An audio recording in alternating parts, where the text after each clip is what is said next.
우리는 부흥이라는 단어를 참 많이 쓰죠. 그러나 우리가 사용하는 부흥이라고 하는 이 단어의 의미는 아마 하나님이 생각하시는 의미와 많이 다를 수 있겠다 생각됩니다. 왜냐하면 우리가 어떨 때 부흥이라는 단어를 많이 쓰냐 하면 교회의 사이즈가 커지면 부흥했다라고 그러죠. 시작보다는 결과에 초점이 있습니다. 때로는 심지어 어떤 사람들도 저에게 교회 많이 부흥했어요 라고 질문하는데 그 의미는 아마 교회 성도가 많이 늘었습니까 하는 의미일 겁니다. 즉 교인 수의 증가와 부흥을 같은 뜻으로 사용하는 것이죠.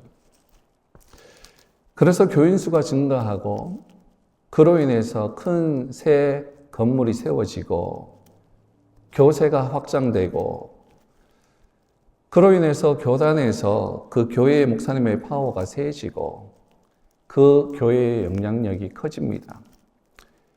그것을 보면서 사람들은 그 교회에 부흥했네 라고 말합니다.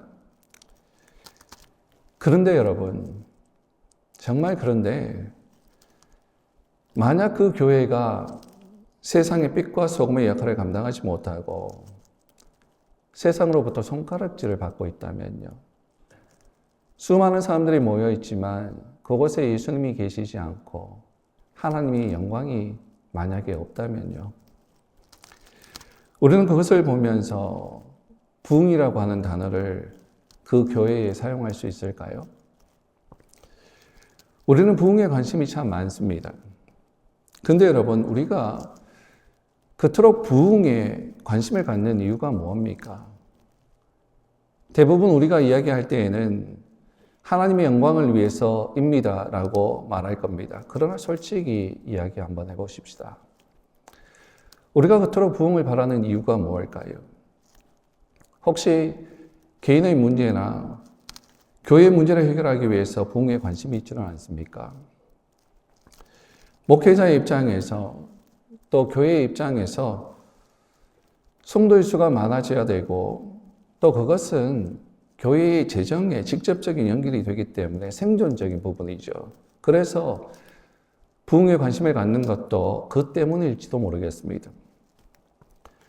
또 어떤 분은 체험, 이적 그 자체를 위해서 부흥에 관심이 많죠. 마치 예수님을 따라다니는 사람들이 예수님의 이적에만 관심이 많았던 것처럼. 그러나 그것은 무서운 것입니다. 그죠? 언제나 이적은, 기적은 이적 그 자체를 위해서가 아니라 하나님의 말씀이 진리다라는 것을 증명하기 위해서 사용되어졌습니다. 그래서 여러분 때때로 성령님께서 교회 가운데 사람들 가운데 찾아오시고 비상하게 임하시는 부흥의 역사가 일어나는 경우가 있었죠. 마치 1904년도에 영국의 웨일즈 부흥이 일어났던 것처럼 1906년도에 미국의 아주사에서 일어났던 부흥을 우리는 체험하지 못했지만 역사를 통해서 본 것처럼 그리고 그 이후에 1907년 우리나라에도 평양에서 부흥이 일어났던 것처럼 역사를 통해서 보면 그때마다 참 놀라운 일들, 상식적으로 이해하고 볼 수 없는 귀한 일들이 일어났습니다. 물론 여러분, 우리는 이러한 부흥들을 정말 사모해야 됩니다. 이러한 부흥의 역사들이 일어나야 하는 것을 사모해야 됩니다. 그러나 또한 이러한 질문을 꼭 해보아야 합니다. 부흥이 무엇인가? 진정 하나님이 의도하시는 부흥이 무언가? 여러분, 부흥은요, 숫자와 규모의 증가가 아니라 하나님이 의도하셨던 원래의 모습으로 회복되는 것입니다. 우리 인간은 죄로 인해서 타락되어서 하나님의 원래의 모습에서 하나님이 의도했던 그 설교대로의 모습대로 그 모습에서 벗어나서 어그러지고 말았습니다. 그 어그러진 모습에서 하나님이 의도하시는 본래의 모습으로 회복되는 것이 부흥의 시작입니다. 그리고 그 회복된 자들의 증가가 바로 하나님이 의도하시는 부흥입니다. 숫자의 증가 가운데에서도 죄가 있다면, 하나님께서 정말 싫어하시는 가증함이 있다면 그것은 부흥이 아닙니다. 얼마 전 급성장했던 선교단체에서 젊은 대표 목사님이 불륜과 거짓 목사에게 속아서 사기를 당한 적이 있죠. 설교를 너무너무 잘합니다. 그 설교와 여러 가지 원인으로 인해서 그 단체가 급성장했습니다. 정말 급성장했습니다. 그러나 그가 하는 설교와는 다르게 살아온 것이 드러나서 참 많은 사람들을 충격에 빠뜨린 사건이 있었죠. 여러분, 우리는 헌금의 규모나 참 많은 사람들이 유튜브에 가입한 숫자 같은 것을 보고 부흥이라고 말할지는 모르겠지만, 그래서 마치 연예인들을 따르는 팬들처럼 열광할지는 모르지만 우리 기독교 내 가운데에서도 이런 팬과 같은 사람들이 얼마나 많은지 모릅니다. 껍데기에 속아서 열광하고 있을지는 모르지만, 그러나 하나님의 시각에서는 그것을 부흥이다라고 말하지 않습니다. 그것은 하나님의 이름을 가지고 많은 일들을 했지만, 그러나 그것은 하나님과 상관없는 일이 되었을지도 모르겠어요. 단지 하나님을 속이고 하나님의 이름을 사용을 해서 자신을 믿고 따르는 많은 사람들을 속인 것에 불과할지도 모릅니다. 여러분, 부흥이 무엇입니까? 부흥은 하나님이 의도한 원래대로의 모습으로 회복되는 것입니다. 그리고 그 진정한 부흥은 하나님의 말씀을 통해서만 일어나는 것입니다. 세상의 어떠한 사상도 아닌 바로 하나님의 말씀을 통해서만 일어나는 것입니다. 오늘 본문은, 우리가 읽은 본문은 그것을 우리에게 말씀하고 있어요. 말씀을 통해서 어그러져 있는 하나님의 백성들이 하나님의 원래의 의도대로 회복됩니다. 오늘 하나님은 그것을 하나님의 말씀을 통해서 우리에게 알려주시는 것입니다. 모세의 율법, 즉 하나님의 말씀을 통해서 이스라엘 백성들이 가졌던 세 가지 회복을 오늘 9장을 통해서 하나님은 이 시대에 살고 있는 우리들에게 말씀하십니다. 첫 번째는 하나님의 말씀을 통해서 무엇이 회복되는가? 예배의 부흥이, 즉 예배의 회복이 일어납니다. 1절에서 3절 말씀을 다시 한번 제가 읽습니다. 그달 29날에 이스라엘 자손이 다 모여 금식하며 굵은 베옷을 입고 티끌을 무릅쓰고 회개하는 모습의 태도를 보이는 거죠. 그래서 계속 회개합니다. 모든 이방 사람들과 절교하고 서서 자기의 죄와 조상들의 허물을 자복하고 이날의 낮 4분의 1은 3시간은 그 자리에 서서 그들의 하나님 여호와의 율법책을 낭독하고 낮 4분의 1은 3시간은 또 죄를 자복하고 그들의 하나님 여호와께 경배하는데, 이스라엘 백성들은 모세의 율법, 즉 하나님의 말씀을 통해서 죄를 회개하고 거룩을 회복하고 하나님께 예배합니다. 하나님의 말씀이 이들을 변화시켰죠. 저도 개인적으로 사람들마다 조금씩 다 틀릴 수는 있겠지만 제 삶 통해서 하나님께서 알려주신 것이 있기 때문에 오늘 나누기를 원합니다. 저도 개인적으로 제가 하나님께 다시 돌아오게 된 계기는 바로 성경이었어요. 고등학교 시절 때 한때 하나님을 떠난 적이 있습니다. 술과 담배에 손을 대었던 적도 있습니다. 그 당시 참 공허했어요. 영적인 흙이죠.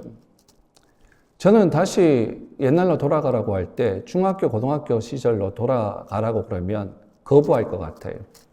너무 힘들었던 것 같아요. 미국에서 자란 아이들은 그래도 입시에 어떤 스트레스가 많이 없는 것 같은데 우리 때만 하더라도 입시의 스트레스, 물론 지금도 엄청나겠지만 그런 입시의 스트레스와 그런 것으로 인해서 참 힘들었던 것 같아요. 그래서 부모님 막 쪼는 것도 있고, 목표가, 오직 삶의 목표가 대학교밖에 없는 것처럼 느껴졌던 시대였던 것 같아요. 시절이었던 것 같아요. 너무너무 공허했습니다. 영적인 허기가 있었고, 마음의 불안이 있었죠. 그리고 그 당시 대학교 진학을 위해서도 공부를 했어야 했기 때문에 공부에 정말 지혜가 필요했습니다. 그때 그 당시 저희 누님이 지나가는 이야기로, 의도한 것은 아니겠죠. 지나가는 이야기로 이런 이야기를 합니다. 승천아, 지혜를 얻고 싶으면 지혜에 서인 잠언서를 읽어라고 그러더라고요. 그것이 저에게 그 말이 꽂혔습니다. 지나가는 말이었지만 하나님께서 역사하신 거죠. 그 말이 꽂혔어요. 지혜서? 지혜? 그걸 읽으면 지혜가 생기나? 지혜가 생기면 삶이 좀 풀리고 공부도 하는 것에 좀 도움이 되려나? 꽂힌 거예요. 그래서 궁금증에 제가 읽기 시작했습니다. 너무너무 바빴죠. 바쁜데도 말씀을 읽었습니다. 말씀을 읽고 읽는데 그런데 놀라운 일이 생기기 시작했죠. 그 말씀이 저를 찌르기 시작했습니다. 지금은 돌아보면 오래전 일이기 때문에 무슨 말씀이었는지 전혀 기억이 나지 않지만 그 당시에는 그 한 말씀 한 말씀이 저를 책망하기 시작했어요. 그 말씀이 저의 이야기였어요. 어리석은 저의 이야기였습니다. 그래서 읽으면 읽을수록 뭔가가 찌르고 아프지만 그러나 계속해서 성경을 읽기 시작했습니다. 그러고 나니까 제 마음에 변화가 일어나는데 무슨 마음이냐 하면 다시 교회에 나가고 싶다라는 마음을 주셨어요. 그래서 다시 교회에 나가기 시작했고 그때부터 하나님께서 저에게 내면의 성장을 막 일으키시는데 마치 5, 6월에 수확비 오고 나면 풀들이 엄청나게 막 쑥쑥 자라잖아요. 자라는 그 때가 있습니다. 그렇죠? 그때에 비를 주시는데 쑥쑥쑥쑥 자라는 것처럼 저희 신앙이 급하게 막 자라기 시작했습니다. 제 개인적인 이야기지만 이 성경은 살아계신 이 하나님의 말씀은 저를 다시 하나님께로 돌아오게 했습니다. 지난주에도 말씀드렸지만 여러분 우리가 말씀을 집중해서 읽으면요 정말 하나님께 두려워하는 마음으로 사모하는 마음으로 하나님을 집중해서 읽으면 말씀을 집중해서 읽으면 우리의 내면에 영적인 현상들이 일어나게 되어 있습니다. 그것은 분명합니다. 신약 성경을 읽으면 누가복음 10장에 보면 마르다와 마리아 이야기가 나오죠. 예수님께서 베다니를 지나시다가 그 집에 마르다와 마리아의 집, 참 사랑하는 딸들이죠. 그 집에 머무십니다. 그때 마르다는 예수님과 제자들을 위해서 음식 준비로 참 분주했습니다. 아마 성경은 구체적으로 이 부분에 대해서는 언급하고 있지 않지만 말씀을 읽으면서 상상을 한번 해보았습니다. 그리고 저희 경험들도 한번 동원해 보았습니다. 아마 그 상황을 이렇게 그려보니까 예수님께서 거기에 모인 사람들에게 말씀을 전하고 계셨을 거예요. 그죠? 말씀을 전한 것은 우리가 알 수 있죠. 말씀을 전하고 계시는데 그런데 마르다는 그 사람들 대접하기 위해서 음식 준비한다고 그 가운데서 왔다 갔다 하고 그랬을 거예요. 그러니까 모든 사람들이 말씀에 집중하지 못하는 분잡합이 생겼을 거예요. 예수님도 집중하기 힘드시고 듣는 사람들도 시선이 분산되고 마르다가 왔다 갔다 하면 자꾸 쳐다보는 거예요. 분산되어지는 그런 모습들이 있었을 거예요. 그러나 성경에는 마리아는 예수님 곁에서 말씀을 청종했죠. 그런데 그것으로 인해서 말씀을 보니까 마르다가 마음이 좀 상한 것 같아요. 그래서 마르다가 예수님에게 뭐라고 얘기합니까? 예수님, 마리아한테 언니 좀 도와주라 라고 이야기 좀 해달라고 그랬어요. 여러분 참 웃기죠? 자기가 마리아한테 직접 얘기하면 되지. 친동생인데 야, 좀 이리 와서 좀 도와 라고 얘기할 수 있을 텐데 왜 직접 얘기하지 않고 예수님에게 부탁합니까? 여러분 이것이 무슨 의미냐 하면 이것은 마르다의 예수님에 대한 불만이에요. 마르다는 예수님을 위해서 일한다고 하면서 오히려 예수님으로 인해서 속상했던 거예요. 그런데 예수님께서 어떻게 이 사건에 대해서 판단하시죠? 이렇게 결론 내어주시죠. 마르다야, 네가 많은 일로 염려하지만 한 가지만으로 족하다. 마리아는 좋은 것을 택했단다. 여러분, 예수님께서 지금 마르다가 너무 잘못했다고 책망하시는 것이 아닙니다, 사실은. 교회는요, 이런 마르다가 필요해요. 마르다가 정말 필요합니다. 그런데 예수님께서 가르쳐 주시기를 원하시는 것은, 즉 마르다와 마리아 이야기는 하나의 신앙 속에 있는 두 국면을 의미하는 것입니다. 여러분, 우리의 한 인격 속에는 이 두 인격이 있어요. 우리의 한 인격 속에는 두 국면이 있습니다. 하나는 평상시 생활에서 드러나는 어떤 일상의 한 인격. 그리고 또 하나는 우리의 일상 속에서 우리가 일상생활을 해야죠. 그 일상생활 가운데 우리의 인격이 드러나야 되죠. 그런데 그 일상 속에서 또 나와야 하는 하나님에 대한 시각과 초점, 즉 영성을 얘기하는 거예요. 이 두 인격 가운데, 내 속에 있는 이 두 인격 가운데 예수님은 지금 우선성을 말씀하시는 거예요. 그 우선성이 무언가? 하나님의 말씀을 듣는 것이 우선이다라고 우리에게 말씀하는 거예요. 여러분, 우리가 교회에 와서 예배에 우선성을 두지 않는다면 그것은 잘못입니다. 언제나 하나님의 말씀을 먼저 듣고 그 가치관으로 주의 일을 열심히 하는 것입니다. 두 번째, 이스라엘 백성들의 말씀을 통해서 회복된 것이 있죠.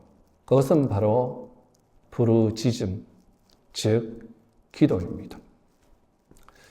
4절의 말씀을 보면 레위 사람 예수아와 바니와 감미엘과 스바냐와 분니와 세레바와 바니와 그다니는 단에 올라서서 큰 소리로 그들의 하나님 여호와께 부르짖고. 이 사람들은 누굽니까?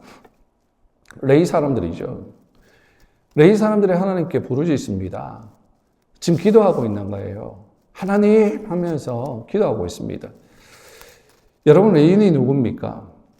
레위인은 구별된 사람들이죠. 하나님을 예배하기 위해서 구별된 사람들이죠. 그래서 제사장들은 바로 레위 사람들입니다. 이 레위인들은 하나님과 백성을 연결해주는 역할을 감당하죠. 제사를 통해서, 예배를 통해서. 자, 그러면 여러분들 이 4절 말씀을 읽고 이 말씀을 여러분 어떻게 적용하십니까? 어떻게 적용이 되세요? 이렇게 적용이 되십니까? 레위인이라고 그러니까 레위인은 제사장이니까 목사님이네. 그럼 목사님이니까 목사님이 기도해야 되겠네. 이렇게 적용하십니까? 그런 어리석은 생각들 하는 분이 없으리라고 저는 믿습니다. 신약에 와서 베드로전서 2장 9절에 보면 이렇게 얘기하죠. 그러나 너희는 택하신 족속이요 왕같은 뭐라고요? 제사장들이요 거룩한 나라요 그의 소유가 된 백성이니 이는 왜냐하면 그렇게 되었는데 왜냐하면 너희를 어두운 데서 불러내어 그의 기이한 빛에 들어가게 하신 이의 무엇을? 아름다운 덕을 선포하게 하려 하심이라. 여러분, 베드로가 일반 성도들에게 지금 말하고 있는 거죠. 제사장들에게 얘기하는 게 아니죠. 일반 성도들에게 지금 말하고 있는 거예요. 그러면 우리에게 말씀하시는 건데, 그럼 우리가 누구라고요? 왕 같은 제사장이다라고 얘기합니다. 여러분, 우리는 이 말씀에 근거하면 사실은 모두가 레위 지파입니다. 우리는 기도해야 됩니다. 우리는 제사장들입니다. 세상 사람들이 하나님께 나올 수 있도록 하나님과 잃어버린 자들을 연결해주는 그 제사장. 그러므로 우리는 우리의 기도 가운데 제사장적 기도가 반드시 있어야 하는 것입니다. 요즘 한국에서, 미국에서 참 많은 일들이 일어납니다. 현상들이 일어납니다. 하나님 나라와 하나님 나라를 반대하는 세력들이 지금 영적으로 막 일어나서 싸우고 있는 중입니다. 그리고 하나님은 그 하나님 나라를 위해서 사람들을 선택하시고 일으켜 세우시고 일을 진행하십니다. 그런데 이러한 현상들을 바라보면서 사람들은, 제가 이러한 현상들을 보면서 사람들을 관찰해 볼 때 결론이 하나 있습니다. 모두가 사람들은 판단자가 됩니다. 오른쪽이든 왼쪽이든 판단자가 됩니다.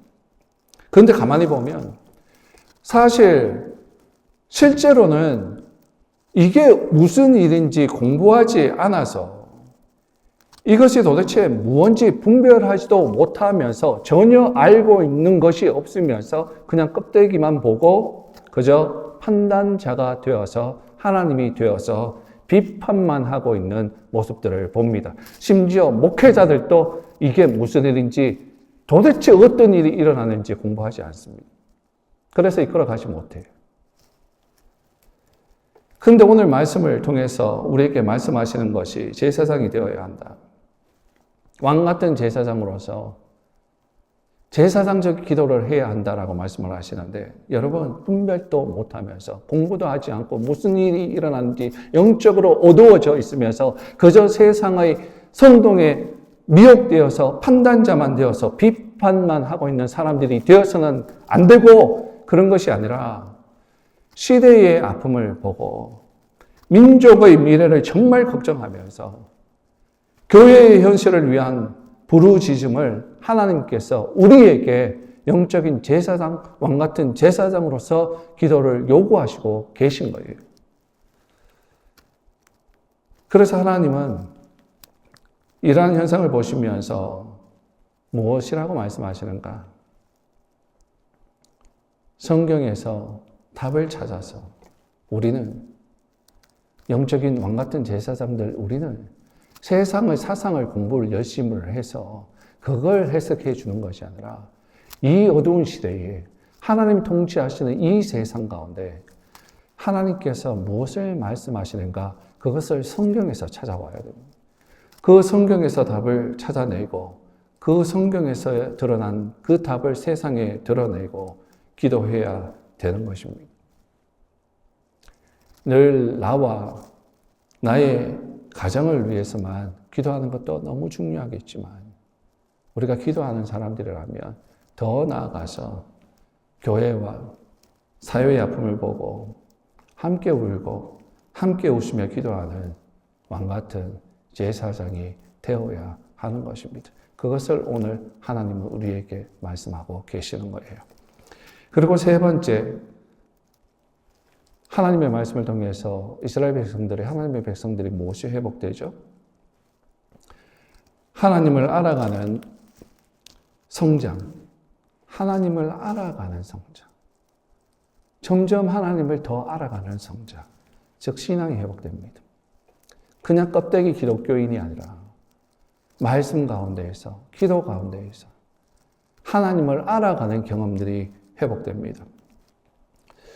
6절에서 7절 말씀, 5절에서 7절 말씀을 제가 한번 더 읽겠습니다. 6, 7, 8이죠. 그렇죠. 제가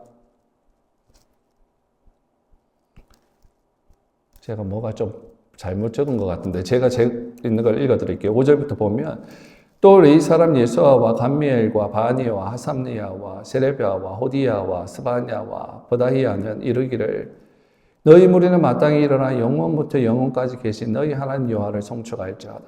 주여 주의 영원하는 이름을 송축할 것은 주의 이름이 존귀하여 모든 송축이나 찬양에서 뛰어남이니이다. 오직 주는 여호와시라. 하늘과 하늘들의 하늘과 1월 성신과 땅과 땅의 만물과 바다와 그 가운데 모든 것을 지으시고 다 보존하시오니 모든 천군이 주께 경배하나이다. 주는 하나님 여호와시라. 옛적에 아브라함을 택하시고 갈대아 우르에서 인도하여 내시고 아브라함이라는 이름을 주시고. 이스라엘 백성들은요, 하나님의 말씀을 통해서 하나님을 더욱 알게 됩니다. 그래서 그들의 신앙의 성장이 일어나서 뭘 하느냐? 뭘 합니까? 하나님이 하신 선하신 일들을 찬양하며 기도합니다. 하나님께서 그들을 위해서 하셨던 일들을 생각하며 기도하며 찬양하며 예배하죠. 오늘 다 읽지는 않았지만 9장을 다 읽을 수는 없었습니다. 그러나 제가 설명해 드리면 5절부터 37절까지의 내용은 뭐냐면 천지 창조로부터 시작해서 느헤미야 성벽의 일까지 하나님께서 하신 일들을 다시 생각하고 감사하고 찬양하며 기도하고 있는 내용들입니다. 그리고 하나님의 말씀을 통해서 하나님을 더욱 알아가고 하나님께서 우리에게 베푸시는 은혜들을 다시 생각하고 감격하면서 찬양하며 기도하며 예배하면서 마지막 결론을 38절을 보면 백성들이 결단하죠. 그리고 서명합니다. 서명을 해요. 그렇게 살겠습니다. 여러분, 이스라엘 백성들은 하나님의 말씀을 통해서 깨닫고 가슴이 변화되었고 신앙이 성장했고 결단으로 나아갔습니다. 여러분, 우리는 예배와 기도의 삶으로 나아가야 합니다. 그러나 한 가지 더 주의해야 할 것이 있죠.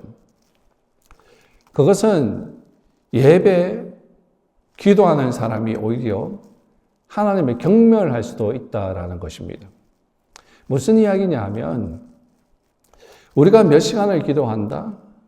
우리가 늘 가정에서 예배를 드린다? 너무너무 잘하는 것이죠. 꼭 그렇게 해야 되는 것이죠. 그러나 이러한 것들이 나의 의를 세우는데, 나의 치적을 세우는데 사용되어진다면 오히려 하지 않는 것이 더 좋을지도 모릅니다. 왜냐하면 그것은 교만이기 때문에 그래요. 성경에 나오는 종교인들처럼, 세리와 바리새인들처럼, 세리는 하나님께 나와서 그냥 부끄러워 가슴만 칠 뿐입니다. 그러나 바리새인 종교꾼들은 와서 하나님, 나는 이것도 했고 저것도 했고 또 이것도 했습니다. 다른 어떤 사람들보다 더 많은 것을 하나님께 하였습니다. 드렸습니다. 라고 얘기했죠. 그러는 것처럼 그 종교인들처럼 우리가 하는 모든 이러한 일들이 나의 의를 위한 치적이 된다면 그것은 옳지 못합니다. 그것은 교만일 뿐이에요. 여러분, 신앙은 치적을 쌓는 경쟁이 아닙니다. 신앙은 하나님이 어떤 분인지 경험하고 알아가는 싸움인 것입니다.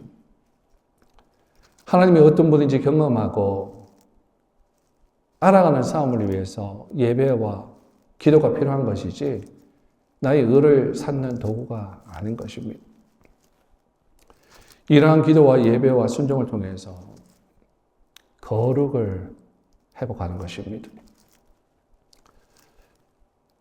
며칠 전에 제가 우연히 4인용 식탁이라고 하는 어떤 프로그램을 보았어요. 유튜브에 한 10분 정도 클립이 되어서 올라온 것을 제가 권호중이라고 하는 사람이 나와서 또 신현준도 나오고 정운택이라고 하는 사람도 나와서 제가 참 궁금해서 클릭해서 그것을 보았습니다.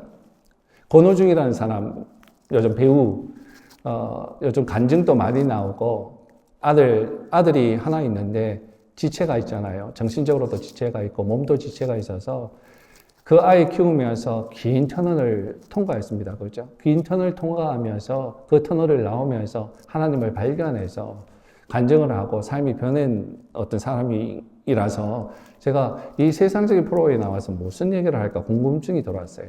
또 신현준이라고 하는 배우도 기독교 방송에서 간증 프로그램을 맡아서 사회 보지 않습니까? 그런데 또 동일하게 세속적으로 템플스테이 가가지고 막 그렇게 하는 것 때문에 욕을 많이 얻어먹었는데 그래서 무슨 얘기를 할까 궁금하기도 하고 또 정운택이라고 하는 배우도 이제 배우 삶을 내려놓고 선교사가 되어서 그렇게 살고 있지 않습니까? 또 럭키라고 하는 사람이 나왔는데 럭키는 외국 사람인데 제가 모르는 사람이에요. 그래서 처음으로 궁금해서 클릭해서 들어가서 보았는데 그분 세 분들이 기독교인들이기 때문에 술 얘기가 나왔어요. 술 얘기가 나와서 다 끊었다는 거예요. 예수 믿기 때문에 이제 술을 마시지 않죠. 그런데 술 얘기를 하다가 신현준 배우가 이런 얘기를 합니다. 자기는 술을 다 버리지는 않았다고. 안 마시는데 버리지는 않고 집에 보관하고 있다고. 왜 그러느냐 하면 손님들 오면 접대하기 위해서, 아니면 선물로 좀 줄 수 있으니까 그렇게 보관하고 있다라고 얘기를 해요. 그런 그 얘기를 듣던 권오중 배우가 자기는 술을 남에게 주는 것도, 나도 안 마시는 거 중요하지만 남에게 주는 것도 죄처럼 느껴지기 때문에 자기는 술을 다 버렸다는 거예요. 그래서 액수로 따지면 한 1,000만 원 정도가 되더랍니다. 그 1,000만 원 술을 그냥 하수구에 다 버렸습니다. 그러니까 럭키라고 하는 사람이, 세상적인 사람이죠, 묻는 거예요. 그걸 왜 그냥 중고시장이라도 팔지 왜 그냥 버렸습니까? 그러니까 결국 팔아도 남에게 주는, 죄짓게 하는 거니까 마음에 거리낌이 있어서 그냥 다 버렸다는 거예요. 여러분, 저는 이걸 보면서 깨달음이 왔어요. 은혜가 왔어요. 이거다라고 생각했어요. 뭐냐 하면 이것이 바로 거룩이다. 권오중의 말과 그 삶이 바로 거룩을 찾아가는 과정이다. 이것이 부흥의 과정이다라고 생각했어요. 하나님을 사랑하기 때문에 나에게 더러움을 줄 수 있는 모든 근원들을 끊어버리는 것입니다. 세상으로 돌아갈 다리를 아예 끊어버리는 거예요. 지난주에 진젠더로프 얘기를 했죠. 그 성화를 보면서 마음에 감격이 왔어요. 나는 너를 위해서 생명을 주었는데 너는 나를 위해서 뭘 줄래? 그런 성령님이 하시는 듯한 말씀을 느껴서, 그래서 자기의 모든 거 포기하고 끊고 우리 위한 사람들을 위해서 평생의 삶을 사는 그런 사람이 되었다라고 얘기했죠. 그렇습니다, 여러분. 세상으로 돌아갈 다리를 아예 끊어버리는 거예요. 그래서 성경을 보면 하나님은 이스라엘 백성들에게 가나안에 들어갈 때 이방인들의 모든 것을 멸절하라라고 그런 것입니다. 무슨 얘기냐면 죄의 근원을 남겨두지 말라는 거예요. 합리화시키고 남겨두었을 때 그 사람들 노예로 가난한 사람들 남겨둔 이유가 뭐예요? 편하게 일시키려고, 내 몸 좀 편해보자고 하나님 다 끊으라고 그랬는데, 그런데 그 편하자고 남겨두고 합리화시킨 것이 나를 죄를 짓게 다시 만들고 하나님을 떠나게 만들고 멸망을 받는 그런 계기가 되지 않습니까? 합리화시키고 남겨두었을 때 그 남겨둔 것이 나를 오염시키고 범죄시킵니다. 권오중은, 그 배우는 그렇게 선택한 것 같아요. 완전히 끊어버린 거예요. 어떤 사람의 책에 이런 글이 있습니다. 이분이 아들을 위해서 기도하는 내용인데 이런 내용입니다. 초반부에 이런 내용이 나옵니다. 이런 과정을 통해서 불확실과 초조함과 전전긍긍 속에서 성숙한 인간이 되어가게 하시고 아들을 위해서 기도하는 거예요. 무슨 어려움이 있었던 모양이에요. 그죠? 아들 가운데. 그러나 이 어려운 과정을 통해서 이런 어려움 속에서 성숙한 인간이 되어가게 하시고 그런 기도를 합니다. 여러분, 사람은요, 정말 그런 것 같아요. 어려움을 통해서만 깊어질 수 있어요. 사람이 정말 깊어지려면 어려움이 와야 돼요. 지금 이스라엘 백성들이 언제 하나님을 알아가냐 하면 고난의 역사 속에서 하나님을 알아갑니다. 그렇죠? 그래서 이 과정을 통해서 하나님 성숙한 인간이 되어가게 하시고, 그러면서 그 다음에 마무리로 이렇게 얘기해요. 성공과 확신에 찬 괴물이 되지 않도록 도와주십시오. 성공과 확신에 찬 괴물이 되지 않게 해주십시오. 여러분, 그렇습니다. 이 세상은 성공과 확신에 찬 괴물들이 살고 있는 곳입니다. 그래서 비틀려진 가식 안에 있는 이 세상에 우리의 아이들을 던져지게 해서 키운다는 것이 제대로 된 분별력을 갖지 않고는 쉽지 않습니다.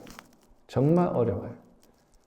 성공과 확신이라고 하는 괴물이 있는 이 시대에, 이 세상에 우리 신앙의 아이들을 던진다는 것은 정말 쉽지 않습니다.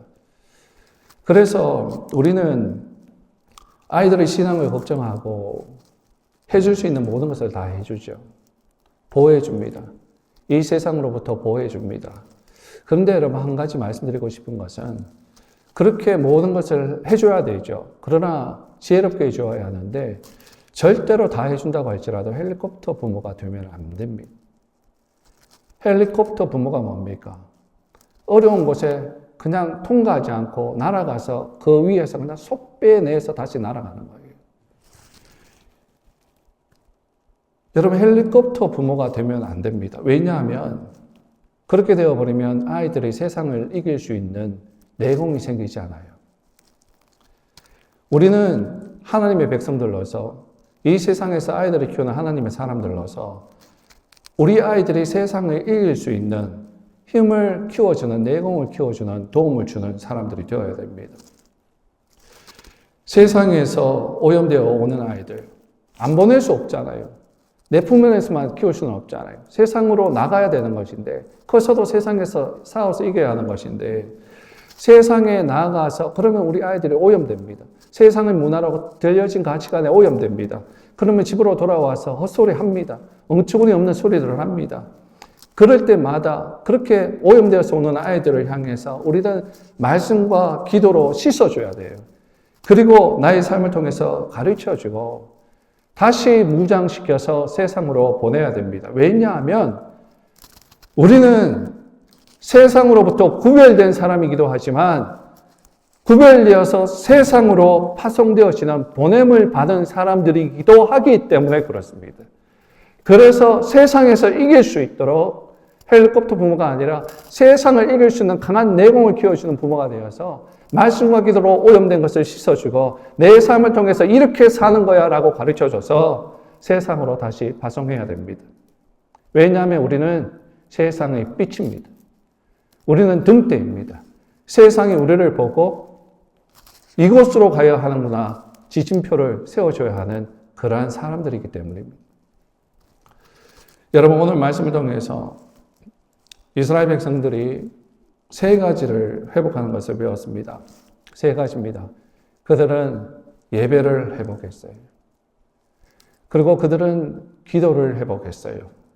그리고 마지막으로 그들은 예배와 기도를 통하여 하나님을 알아가는 신앙의 성장을 회복했습니다. 이러한 부흥, 즉 하나님이 원하시는 진정한 부흥, 그 회복이 우리들에게 임하기를 소망합니다. 기도하겠습니다.